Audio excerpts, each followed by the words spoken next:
Halo, nama saya Hasta Ningtyas Putri Setia Pusparini. Saya dari Prodi Ilmu Komunikasi 2019 Universitas Tanjung Pura Pontianak. Pada kesempatan kali ini, saya akan membahas mengenai fenomena sosial yang terjadi di sekitar saya. Kira-kira fenomena sosial apa sih yang akan saya bahas? Mau tahu pembahasannya? Mari kita lanjutkan. Oke. Ready, set, and begin. Jadi, akhir-akhir ini ada hal yang menurut saya menarik untuk saya kaitkan dengan materi psikologi sosial yang sudah saya pelajari. Nah, fenomena sosial ini saya sebut sebagai fenomena warung rumahan. Kenapa saya menyebutnya fenomena warung rumahan? Karena di tempat saya tinggal baru-baru ini banyak muncul warung-warung rumahan. Jadi banyak pedagang yang membuka warung di depan rumah mereka seperti berjualan es, makanan ringan, gorengan, dan sebagainya. Awalnya hanya ada satu orang yang membuka warung tersebut, lalu yang lain ikut dan muncul warung-warung baru sehingga banyak penjual di daerah sekitar saya. Lalu apa sih penyebab dari banyak yang muncul warung-warung tersebut? Kenapa banyak dari mereka yang membuka warung setelah ada satu orang yang membuka warung tersebut? Menurut saya, faktor penyebab dari munculnya warung-warung tersebut tentu saja karena situasi saat ini yang berkaitan dengan virus corona. Nah, karena virus corona ini yang membuat masyarakat jadi kehilangan pekerjaan mereka dan tidak mendapatkan pendapatan, sehingga pasti mereka berpikir bahwa bagaimana ya caranya untuk mendapatkan pendapatan sedangkan mereka tidak bekerja. Oleh sebab itu, maka mereka akhirnya membuka warung-warung tersebut di depan rumah mereka. Karena membuka warung di depan rumah mereka sebenarnya adalah hal yang sederhana dan tidak sulit, dan mereka bisa mendapatkan pendapatan walaupun tidak sama seperti pendapatan asli mereka. Setidaknya itu dapat membantu mereka dalam mendapatkan uang selama pandemi corona ini. Sayangnya dengan banyak yang muncul warung-warung tersebut, maka akan ada persaingan di antara mereka, sehingga pasti ada salah satu yang tidak laku dan ada juga warung yang lebih laku dari warung lainnya. Sehingga dengan adanya begitu, maka warung yang sepi pembeli pasti akan berakhir dengan menutup warung mereka.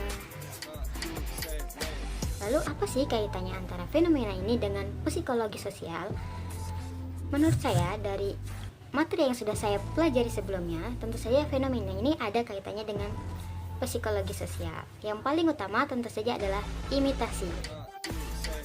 Kenapa imitasi? Kita tahu sendiri bahwa imitasi adalah perbuatan meniru perilaku, sikap, penampilan orang lain. Nah, di sini tentu saja masyarakat yang sebelumnya tidak membuka warung akhirnya mengikuti salah satu tetangga saya yang lebih dulu membuka warung tersebut. Itu merupakan sebuah imitasi karena mereka mendapatkan stimulus dan rangsangan dari lingkungan yang mereka amati. Jadi karena ada satu orang yang membuka warung di depan rumahnya dan tetangga yang melihatnya juga merasa seperti, oh sepertinya berjualan di depan rumah juga menguntungkan, sehingga mereka ikut membuka warung di depan rumah mereka seperti orang pertama yang membuka warung tersebut. Selain imitasi, ada juga materi yang saya pelajari di psikologi sosial, yaitu persepsi yang berkaitan dengan fenomena ini. Persepsi sendiri adalah tindakan menyusun dan mengenali informasi sensoris guna memberikan gambaran tentang lingkungan.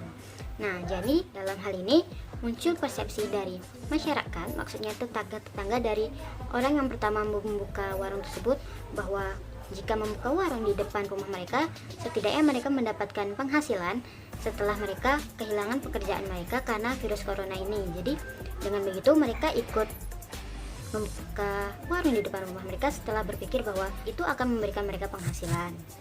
Dan itu juga merupakan hal yang sederhana untuk dilakukan karena berjualan di depan rumah bukan merupakan hal yang sulit.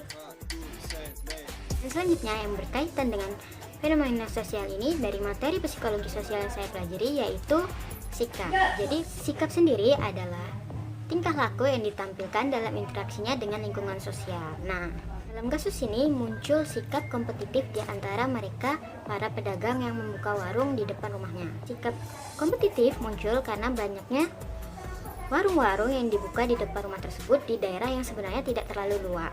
Sayangnya hal ini bukan merupakan suatu cara yang efektif, karena dengan banyak yang muncul warung-warung tersebut, maka seperti ada perebutan atau kompetisi di antara mereka yang membuka warung-warung tersebut. Lalu yang selanjutnya menurut saya berkaitan, yaitu ada sugesti. Nah, sugesti ini merupakan pengaruh yang diberikan kepada seseorang untuk mengubah tindakan atau perilaku seseorang. Jadi dengan munculnya satu warung pertama tadi, itu memberikan sugesti kepada masyarakat lainnya untuk membuka warung juga, sehingga mereka berpikir untuk membuka warung tersebut dan melakukan imitasi tadi. Dan selanjutnya dari sudut pandang psikologi yang berkaitan dengan fenomena sosial ini, yaitu inisiatif. Inisiatif sendiri merupakan kemampuan untuk memutuskan atau melakukan sesuatu yang benar tanpa diberitahu. Jadi karena masyarakat tidak memiliki pendapatan karena kehilangan pekerjaan di tengah pandemi corona ini, akhirnya mereka berpikir untuk bagaimana caranya mereka mendapatkan penghasilan di tengah pandemi ini, sedangkan mereka tidak memiliki pekerjaan. Jadi orang pertama yang membuka warung tersebut tentu saja memiliki inisiatif untuk membuka warung di depan rumahnya agar mereka mendapatkan penghasilan lagi meskipun mereka tidak bekerja seperti biasanya. Nah, itu dia pembahasan saya. Tentu saja fenomena sosial di sekitar kita sangat banyak, jadi akan sangat menarik jika kita membahas fenomena sosial tersebut dan dikaitkan dengan psikologi sosial. Baiklah, demikian yang dapat saya sampaikan. Mungkin banyak sekali kekurangan dan kesalahan. Saya mohon maaf dan terima kasih sudah menonton video ini. Sampai jumpa di video lainnya. Oke. Sampai